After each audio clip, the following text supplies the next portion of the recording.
Ayan mga karos, good morning po. Kamusta po tayong lahat? Ito, welcome back po muli dito sa aming channel. Ngayong araw po ng Huwebes, July 23. Ayan, kamusta po tayong lahat? Ayan, sana po lagi tayo nasa mabuting kalagayan. Another day and another house improvement mga karos. Nagpapasalamat ako sa Panginoon. Kahit ganitong bagyo ay meron po tayong naipapakitang trabaho. Hindi ito mga karos, shoutout po kay Ma'am Lorna God Malin. Kaya kung tama po yung pronunciation, may tanong po siya rito kung ano daw ang dapat mauna, ang tiles or pintura. Dati, ang topic natin dito, tiles or kisame. So ngayon naman, nabigyan po tayo ng content ni Ma'am Lorna. Sasagutin po natin to ngayong araw na to. Kung ano po ba dapat ang mauna, tiles or pintura. Mga karaw, samahan niyo po muli kami ngayong araw po ng Huwebes sa maikling video natin. Pupunta tayo ng Riego de Dios Project at magbibigay po tayo ng update doon. Samahan niyo po muli kami ngayong araw na to. Let's go! Tara!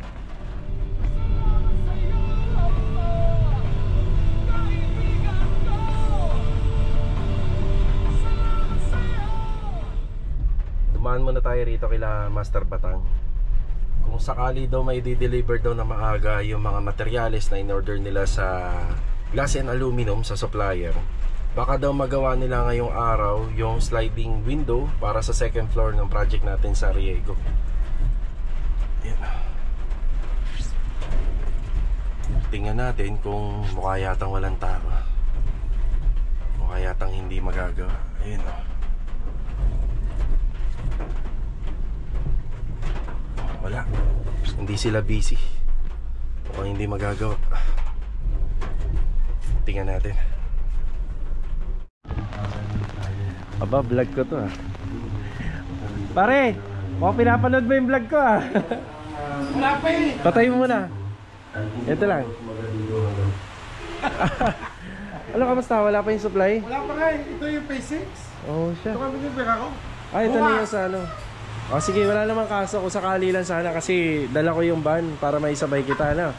Bukas na. Ay, hindi nyo mo na ba ipa-final na sukat yun? Isukat na ako. Final na yun? O, sa bagay na masilyahan na yun. O, sige. O, na ako, pre. Taas lang muna ang bubuhay. Oo, yung dalawa lang.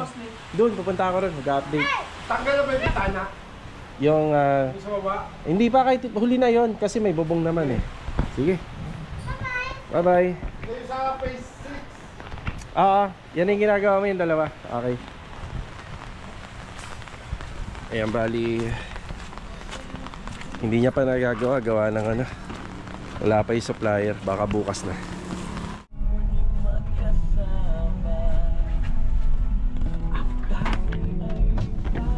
Jeep. Dito na tayo sa Riego de Dios Project. Magandang araw nga po pala kila Sir and Ma'am. Yan na. I-update tayo.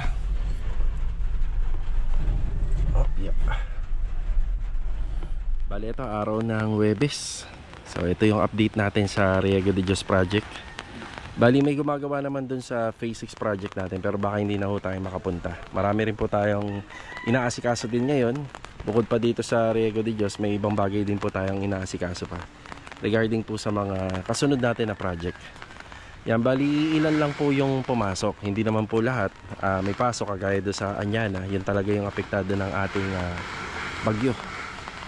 Okay, bali nandito si Kuya Philip, si Marvin, si Adonis, at saka si Bilog, at saka si Kuya Boy nandito na rin. Bali pinatutuloy natin yung project natin dito. Tsaka po pala, ngayong araw ng Huwebes, hindi na ganun kalakas. No, hindi na ganun kalakas yung ulan compare kahapon. Grabe yung kahapon. Pero may paparating pa daw na bagyo. Okay, bali update dito. Yan, pinasisegregate ko pa rin. Pero kung magpapahakot ako ng panambak, siguro yung madami na. Yan yung bistay na lang yan. Konting basura, tapos konting panambak. Basta lang dito sa sidewalk. Yan, buhangin natin. Bali, buti na lang. Meron kaming stock ng binistay pero halos paubos na. Ito, napakahirap bistayin nito. Kasi nababara na po siya ng tubig. Yan, bali, bubuti rin ang lagay ng panahon. Mag-aabang-abang lang tayo. Sa electrical, yan pinatutuloy ko na rito. Yung para sa CCTV. Yan, makikita nyo, yung pader namin may moisture. Gawa ng wala pa pong waterproofing yung likod nyan. So, palitada pa lang po yan. Yan, may CCTV tayo rito. At ilang pang mga karagdagang outlet. Yan, dito banda sa may auxiliary kitchen. Batiin muna natin yung mga kasama natin. Kuya Boy, good morning po, Kuya Boy. Ayan. Good afternoon pala. Good afternoon na. Good afternoon, Kuya Philip. Ano ba ginagawa natin dyan, Kuya? Ito, nagtadaan ko pagka matulog ito, masaya lang. Yun. Bali, ito nga pala yung dati niyang naka-tiles na ano. Pinakbak ko Yan, binakbak na. Yan, dati niya CR. Yun. Tinanggal ko yung mga tubo at saka pan. Oo. Tapos ito, pinatutuloy natin yung bandang masilya rito. Yung makikita niya rin, ito rin. Yung sa cove ceiling, na minamasilyahan na rin. Kaya mag-iiwan na ako ng ano, yung mga paunang gamit na binili ko rito, dala ko eh. Mga roller, yung ganun. Nagtatahan ko lang. Oo, tago mo na lang dito. Nandiyan na po. Mamaya. Tuloy mo na muna yan. Ayan, tapos dito, yan, hanggang sa masilya pa lang po ito. Siya nga pala, kaya pinapupunta ko sila Master Batang para dun sa second floor. Open kasi yung window natin dun. Hindi kagaya rito. Kaya hindi naman po siya nababasa. Itong part na to, tsaka yung mga nandun dahil may bubong. Buti na nga lang, pinalagyan din ni client to ng, ng additional na trabaho rito. Dati, wala po kasi to sa, sa plano or wala sa pinag-usapan namin. Hindi na po niya dapat palalagyan to. Pero mas pinili nilang palagyan to. Then yung bubong dito, yung ginamit po doon sa taas, yun ang napunta rito. Tinutuloy lang po yung ibang trabaho rito. Dito naman po, kaya laging basa. Gawa ng yung bintana natin dito, open pa. Oh, yeah. Tsaka pala, nag-umpisa na sila sa room partition. Bali, basic partition yung gamit natin dito or yung ginagawa. Gamit tong metal studs. Eh, si Adonis, good morning. Good morning. Good afternoon pala. Good afternoon lang. Yan kasi hapon na ako nakapunta. Yan, bali ito yung latag ng ating metal studs. Ito nga po palang floor to ceiling ay lagpas 8 meters. Siguro nasa ano po siya, 8 meters and 20 or 25 cm. Yan yung sukat. Kasi 200 260. Yan, 260 cm yung height ng flooring natin. Medyo mataas-taas na rin. So sa nakikita ko parang ano yata, 240, 260. Yan, 20 cm nga ang siroho. So ang siroho nito, simula sa taas, simula sa baba hanggang sa taas, doon na kami magsisiroho. Ang installation ng aming drywall, buo simula rito hanggang dito sa taas. Tapos ang naging pagitan ng ating studs, siguro mga 60, no? 60 cm. Yan, matigas na matigas talaga to. Yan, matigas. Tapos ganito natin in-install yung ating metal studs. Saka pa horizontal. Kaya talagang walang yanig. Yan, mabigat po kasi yung ano natin dito, mga pintuan pati yung hamba. Yan, matrabaho nga lang yung ganito, pero pag natapos matibay. Yan. Sulit daw, yan, sulit.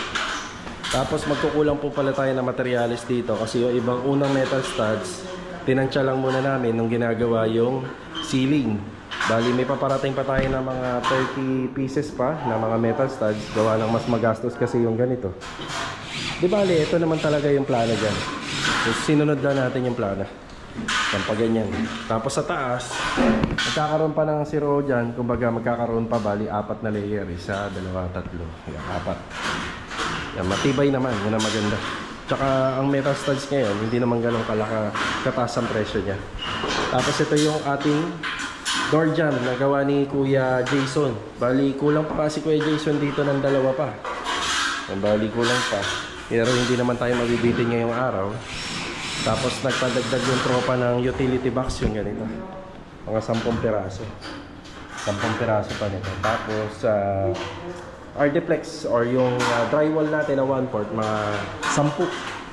Yan, 10. Tapos 30 pieces ng metal studs. Yan.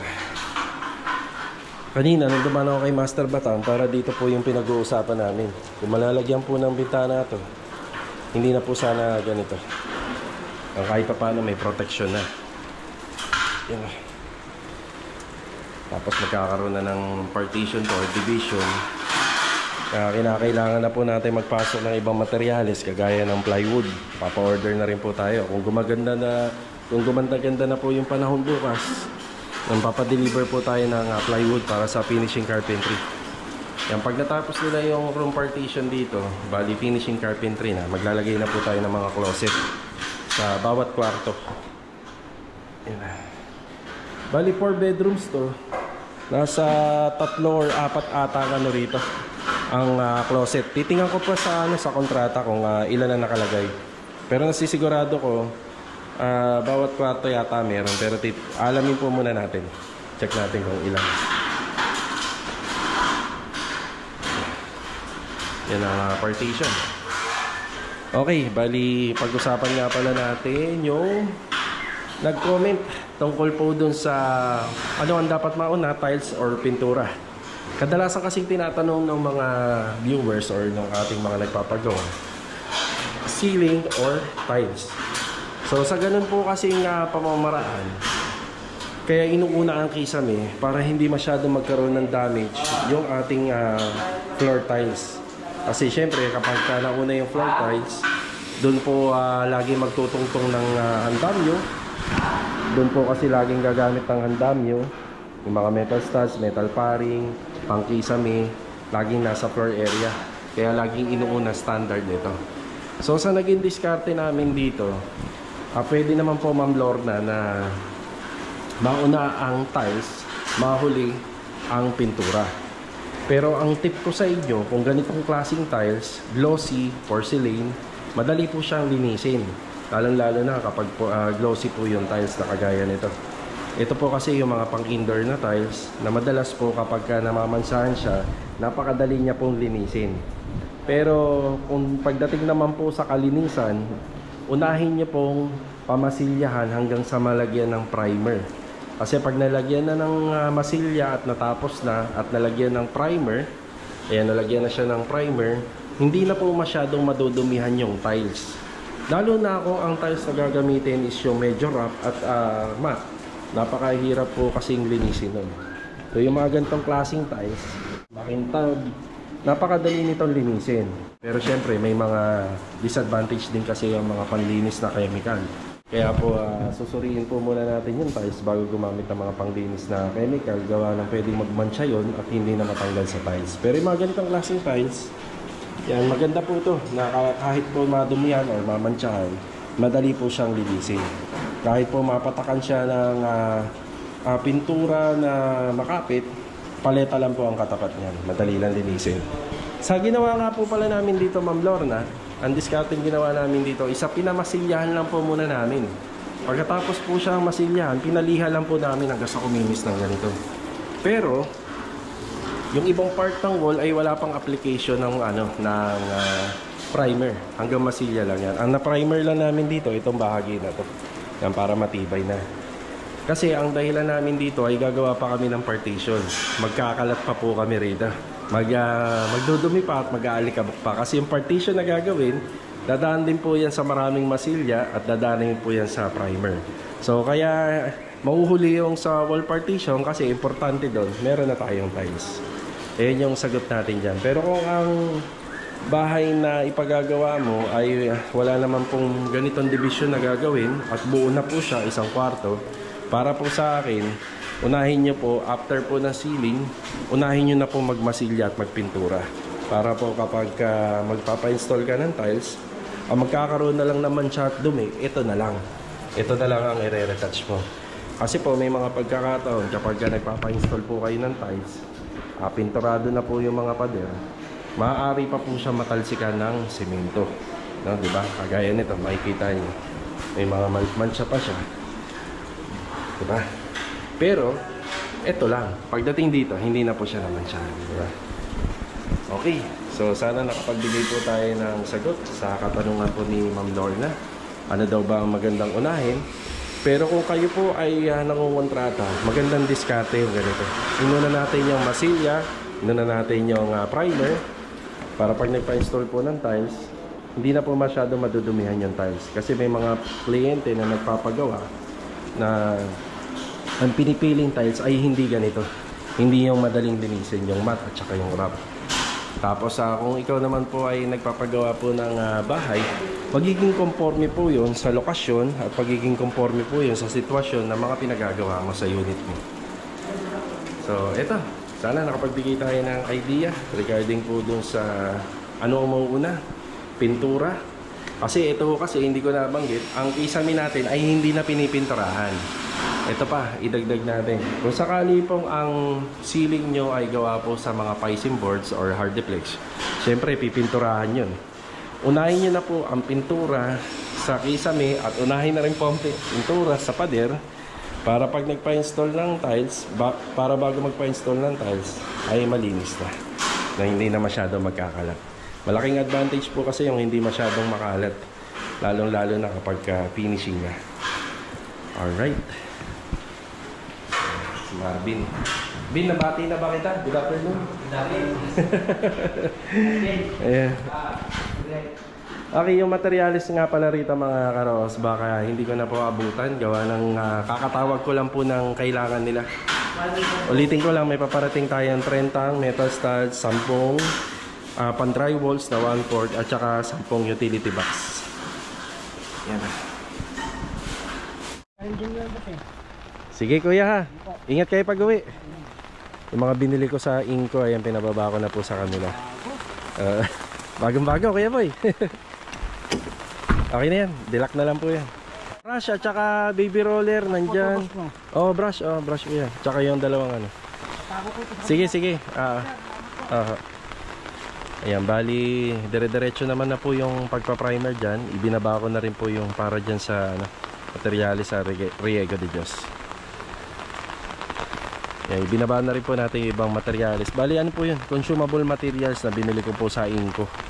Nakakailanganin po dyan. Ngayon alalay na lang kung sakaling magkukulang. Pero marami na po yun yung nabili natin. Alalay na lang po.